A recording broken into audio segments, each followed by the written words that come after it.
NBR বিলুপ্তির অধ্যাদেশ বাতিলের প্রতিবাদে কমপ্লিট শাটডাউন ও মার্চ টু এনবিআর কর্মসূচিতে অচল হয়ে পড়েছে এনবিআর রাজধানীর আগারগাঁও থেকে। বিষয়ে বিস্তারিত জানাতে যুক্ত হচ্ছেন সহকর্মী মাহাদি সিকান্দার।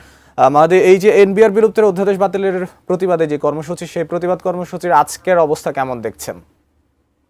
তাদের যে দাবি আদায়ে পূর্ব নির্ধারিত কর্মসূচি শাটডাউন এনবিআর এবং একই সাথে লং মার্চ টু এনবিআর সেই কর্মসূচি পালন করছে এবং সকাল থেকেই ঢাকার বাইরের বিভিন্ন যে করাঞ্চল রয়েছে, বিভাগীয় জেলা, সব জায়গা থেকেই ব্যানার সহকারে এখানে এসে জমায়েত হয়ে জাতীয় রাজস্ব বোর্ডের কর্মকর্তা কর্মচারীরা এবং তারা এখানে বক্তব্য রাখছেন, কথা বলছেন রাজস্ব বোর্ডের বর্তমান চেয়ারম্যান আব্দুর রহমান খানের যে অপসারণের দাবিতে। এবং একই সাথে তারা বলছেন গতকালকে অর্থ মন্ত্রণালয় থেকে এই আন্দোলন প্রত্যাহারের আহ্বান জানানো হয়েছিল, তারা এই প্রত্যাহারের আহ্বানকে প্রত্যাখ্যান করে এই আন্দোলন চালিয়ে যাচ্ছেন। তবে এখানে যারা কর্মকর্তারা আছেন তারা বলছেন যে যৌক্তিক দাবি মানার ক্ষেত্রে অর্থ মন্ত্রণালয় থেকে অর্থ উপদেষ্টা যদি তাদেরকে আহ্বান জানান আলাপ আলোচনার জন্য বসতে, সেক্ষেত্রে তারা সেই বিষয়টি বিবেচনা করবেন এবং তারা মানসিকভাবে সেই বসবার জন্য রাজি আছে, কিন্তু সরাসরি তাদেরকে সেই প্রস্তাবটি দেওয়ার যে বিষয়টি সেটাই তারা বলছেন। আরেকটি বিষয়, রাজস্ব সংগ্রহের যে মাস, এই মাসের একদমই শেষ দিকে জুন, এই মাসেই রাজস্ব সংগ্রহের যে শেষ সময় সেটাই এই মাস।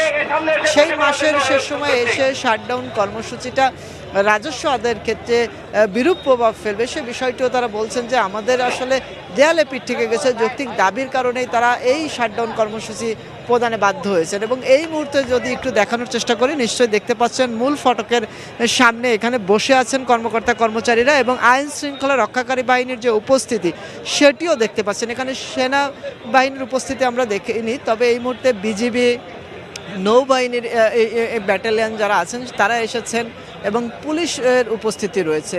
এবং বিগত আন্দোলনেরগুলোতে আমরা সেনাবাহিনীর উপস্থিতিও দেখেছি, তবে এখন পর্যন্ত আমরা এখানে আইন শৃঙ্খলা পরিস্থিতি নিয়ন্ত্রণের জন্য সেনাবাহিনীকে দেখিনি, তবে অন্যান্য যে আইন শৃঙ্খলা রক্ষাকারী বাহিনীর সদস্যরা রয়েছেন তাদের উপস্থিতি রয়েছে। এবং এখানে যারা এসেছেন তারা বলছেন যে তাদের যে যৌক্তিক দাবি, দীর্ঘদিন ধরে তারা কলম বিরতি, কর্মবিরতি এবং এই ধারাবাহিক যে আন্দোলন, সে আন্দোলনের মাধ্যমে তারা অর্থ মন্ত্রণালয়ের অর্থ উপদেষ্টা মহোদয়কে জানাতে চেষ্টা করেছেন তাদের দাবি মেনে নেওয়ার জন্য। যেহেতু সেই দাবি পূরণ হয়নি, তাই বাধ্য হয়েই তারা শাটডাউন কর্মসূচির মতো কঠোর কর্মসূচি হাতে নিতে বাধ্য হয়েছেন এবং ঢাকার বাইরে থেকে সকল দাপ্তরিক কাজ বন্ধ রেখে কর্মকর্তা কর্মচারীরা এই মুহূর্তে জাতীয় রাজস্ব বোর্ড এনবিআর ভবন আগারগাঁওয়ে অবস্থান করছেন। তো এই ছিল আমার কাছে এনবিআর